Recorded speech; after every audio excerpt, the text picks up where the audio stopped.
eu sou o Jonadson Souza e eu tratarei com vocês acerca do direito trabalhista das pessoas LGBTI.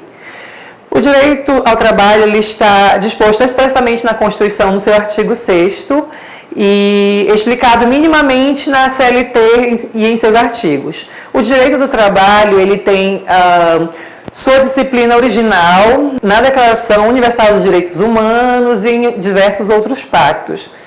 E agora eu vou apresentar para vocês o que seria uma relação de trabalho.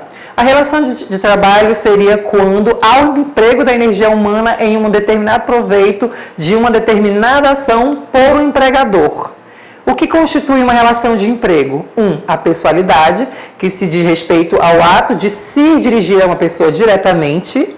Uma relação de não eventualidade ou continuidade é aquela em que há um trabalho contínuo, sem que haja uma quebra necessária de tempo no oferecimento dessa atividade. Onerosidade significa dizer que você tem que ser pago pelo empenho que você emprega em determinada função. A subordinação quer dizer que dentro dessa empresa ou dentro desse estabelecimento há um nível de hierarquia que deve ser seguido para que essa relação de emprego se constitua. Alteridade ou assumir risco quer dizer que você, no desempenho de suas funções, vai desempenhar um determinado papel que está inerente a atribuição que você exerce dentro daquela empresa ou dentro daquele ambiente de trabalho. Como se constitui o empregador? Bom, a CLT, em seu artigo 2º, considera o empregador a empresa individual ou coletiva que, assumindo o risco de atividade econômica, admite, assalaria e dirige a prestação pessoal do serviço. Quem é chamado empregador dentro dessas relações? A CLT, em seu artigo 3º, identifica o trabalhador como, ou empregado. Considera-se empregado pessoa física que presta serviço de natureza não eventual ao empregador sob a dependência deste e mediante salário. Como foi mencionado anteriormente, aqui estão os critérios da onerosidade, pessoalidade, na eventualidade. A gente precisa entender que nessas relações de emprego, uma das documentações essenciais para esse vínculo é a carteira de trabalho. A CLT vai contribuir dizendo que a carteira de trabalho é um documento obrigatório para o exercício de qualquer emprego. O artigo 40 da CLT vai considerar a carteira de trabalho, também chamada de CTPS, como um mecanismo hábil a gerar prova dos vínculos de trabalho e de emprego que são ocasionados na relação de emprego. Para que você possa realizar os cálculos trabalhistas ou cálculos de uma eventual indenização, você precisa dessa carteira para apresentar como documento em uma eventual judicialização. Os direitos dos trabalhadores especificamente consistem em registro na carteira de trabalho, salário mínimo, jornadas de trabalho de 8 horas diárias e no máximo 44 horas semanais, férias após 12 meses correntes, descanso remunerado semanal de 24 horas, salário e gratificação novembro e dezembro, que é o chamado 13º, FGTS, que hoje é 8% a contribuição, aviso prévio em caso de demissão, 30 dias antes da saída do emprego e o seguro-desemprego quando há justa causa ou auxílio. Ou seja, quando você é demitido sem justa causa, isso dá ensejo ao auxílio ou seguro-desemprego. A segurança e a saúde no trabalho.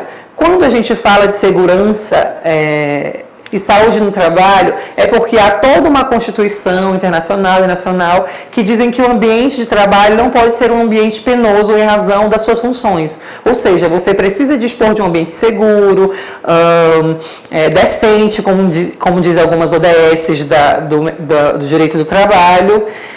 E para as pessoas LGBTI, especificamente, a gente precisa falar de algumas pontuações que são necessárias. O Brasil ele é um país que tem grande índice de violência LGBTfóbica, e a gente tem um grande aparato judicial também, em razão de casos que foram intentados à Corte Suprema, especificamente ao STF, que falam sobre a não violação do direito à autodeterminação, orientação sexual e de gênero, e isso deve ser é levado em consideração nas relações de trabalho. A não discriminação significa dizer que o trabalhador ele não pode sofrer nenhuma retaliação em razão da sua sexualidade, do seu gênero, da fé que professa, da sua raça, do seu credo, de maneira geral. O que é o assédio? O assédio se caracteriza pelo ato de importunar alguém de forma abusiva. Isso ocorre, por exemplo, com perseguição, propostas, declarações ou insistências de forma virtual ou presencial no ambiente de trabalho. Ele configura quando uma pessoa é exposta em uma situação constrangedora, abusiva ou inapropriada. Por exemplo, eu vou tratar especificamente de uma ação em que ocorreu há poucos meses atrás, em que um empregado foi destratado em razão da sua sexualidade na frente de outros empregados em uma empresa, e o juízo de primeiro grau compreendeu que ali não haveria uma espécie de violação do direito do trabalhador. Entretanto, o empregado recorreu ao colegiado do TRT, e a partir daí ficou decidido que em nenhuma empresa pode, sob a justificativa de vigilância, de atribuição de superioridade ou hierarquia, destratar os seus funcionários em razão da sua sexualidade ou do seu gênero. Inclusive, a empresa foi condenada a pagar uma indenização ao empregado no montante de 7 a 8 mil reais em razão dessa violência. O que é assédio moral? O assédio moral ele se constitui como uma prática de diminuir a pessoa em razão do seu cargo e da maneira de tratá-la. Ignorar a presença da pessoa, limitar o número de idas ao banheiro, impor condições e regras de trabalho personalizadas, distintas dos demais empregados, sobrecarregar o profissional com novas tarefas ou retirar o trabalho que habitualmente executa, colocar em outra função que não é destinada a ele de maneira comum ou que esteja firmada na CTPS, impor punições vexatórias, não levar em conta os problemas de saúde. Tudo isso constitui um assédio moral. O que é assédio sexual? O assédio sexual ele se configura com a passagem do limite entre o profissional e o pessoal, quando o seu superior ele começa a fazer convites indecentes, impertinentes, contato físico não desejado, toques, insinuações explícitas ou veladas de caráter sexual, gestos, palavras escritas ou faladas de duplo sentido. Tudo isso configura o assédio sexual. A LGBTfobia no trabalho. A LGBTfobia no trabalho pode acontecer em dois momentos, tanto na fase pré-contratual quanto na fase pós-contratual.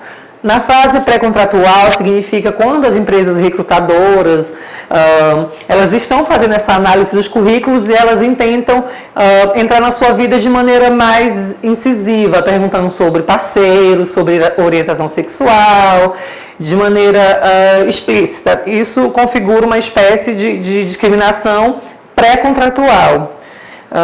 Quando esse assédio se dá dentro do âmbito de trabalho, a gente recomenda que as pessoas façam algumas avaliações e juntem provas para que eventualmente possam vir a judicializar e ter seu direito assegurado.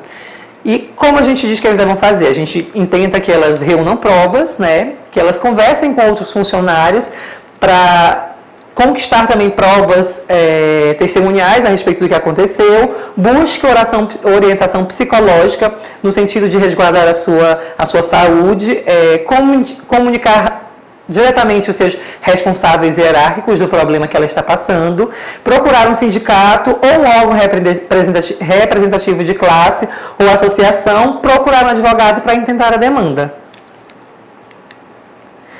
Muito obrigada, era isso que eu tinha para falar para vocês e até mais.